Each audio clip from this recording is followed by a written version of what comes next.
for her to vilify the men and women, the 20,000 men and women that strap a gun to their hip every day, leave the security of their homes to enforce the law that Congress enacted. She's a member of Congress. If she don't like what ICE does, change the law. Or, you know what, strap a gun on your hip, put a Kevlar vest on, and go arrest somebody that doesn't want to be arrested. That's a significant criminal alien that you let out of your sanctuary jail in California that you support those sanctuary policies. Look, the men and women of ICE aren't making this up. They're doing their job. They're protecting the homeland. They're enforcing the laws that Congress enacted. And to vilify them, call them names, it's just ridiculous. Joining me now with reaction, former Treasury intelligence analyst Morgan Ortagus, campus reform editor-in-chief Lawrence Jones, and from the Center for Immigration Studies, Jessica Vaughan. Lawrence, I'm going to jump in here with you.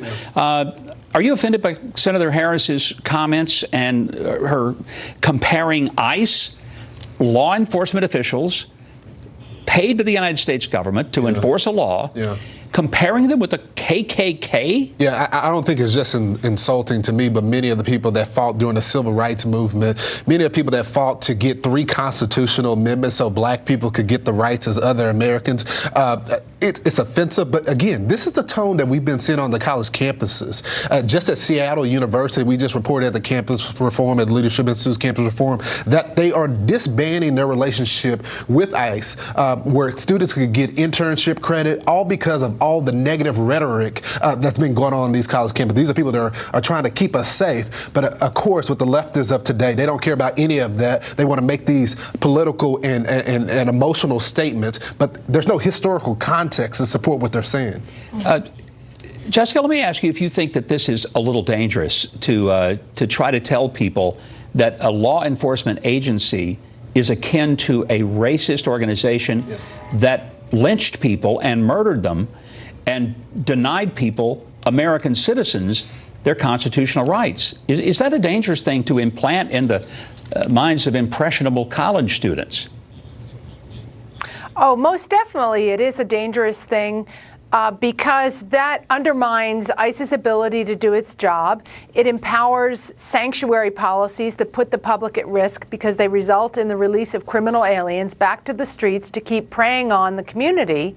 And it makes it difficult for ICE to do their jobs. It almost like gives like a license to challenge them when they're going about doing a job that's very important to Americans and Americans want to see done. Immigration laws are not some outdated, obsolete laws that don't deserve to be enforced anymore. They protect job opportunities for Americans, they keep Americans safe, and they protect taxpayers, and they protect our legal immigration system. So this is very wrong to undermine this important agency and its work and the people who do it.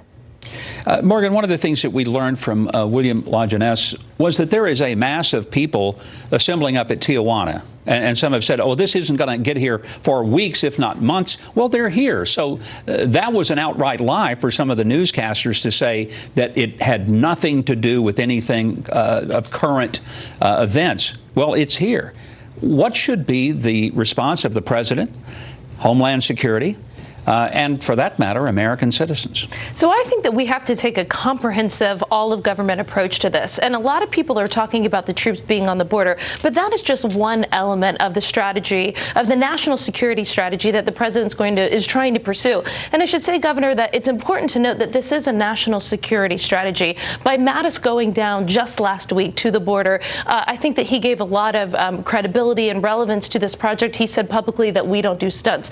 So in one bucket, you have our troops at the border, and they are meant there for a deterrence effect, to say, don't come here, don't invade, you have to go into the proper channels. One of the biggest things that I think we're not looking into that we have to is the fact that we have so many failed states in Central America and on our borders, and we have to look at radical new ideas for foreign aid, because the foreign aid that we have sent billions of dollars worth over decades, we haven't really looked at Central America closely pretty much since the Reagan administration. We were worried about communists. So we have to look at what is our money going to there. Is there a new comprehensive way that we could deal with these failed states? Can we take lessons from what our military and civilian services have done in Iraq and Afghanistan? And then you also have the military aspect, of course, of having that deterrence on the border. And Lawrence, I mean, my heart is touched when I see children and I see desperate people who are, I mean, immersed in the depths of poverty that it's hard for us even to get our arms around.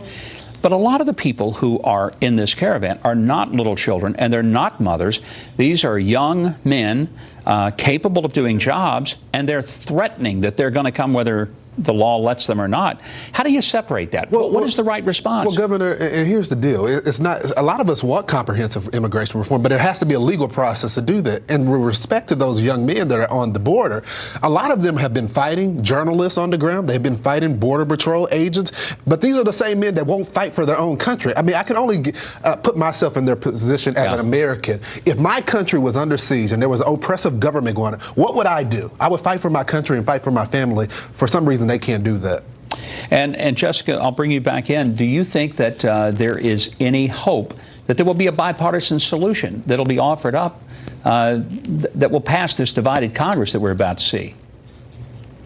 Well, it's not going to be easy, but it has to happen because we cannot continue to have this influx over our southern border. I mean, it is hard to imagine what life is like for some of these people that must have made them decide to come here. But really, the problem is our policy is enticing people to take this long trek, to put themselves in danger, to put their children in danger, to pay criminal smuggling organizations because they think that they're going to be allowed in and that they're going to be able to get away with living here for the next few years. But it's not fair to them. It's not fair to the American communities that have to absorb these new populations. Congress needs to get something done here. It can no longer allow the courts to impose these restrictions on the executive branch on how they handle an influx of families. Congress has got to get it done. There's only so much President Trump can do on his own. And they're just going to have to find a way to get it done. I've got to get Morgan back in. Morgan, optimistic or pessimistic as to whether Congress will actually do something? You've lived in this town a long time. You've been in the government. You know it well. Well, luckily I live in New York City. I'm not sure that's any better. But what I'll say is I think that your friend, Senator Lindsey Graham, has proposed an interesting deal, which I think could maybe get done, which is trading DACA for the border wall and getting the president's wall. I think it'll be very difficult for the president to go into 2020 without having built the wall. He does have some funding for it. So I think that short-term solution that Senator Graham has proposed could be a win-win for the president. Well, let's hope it can be.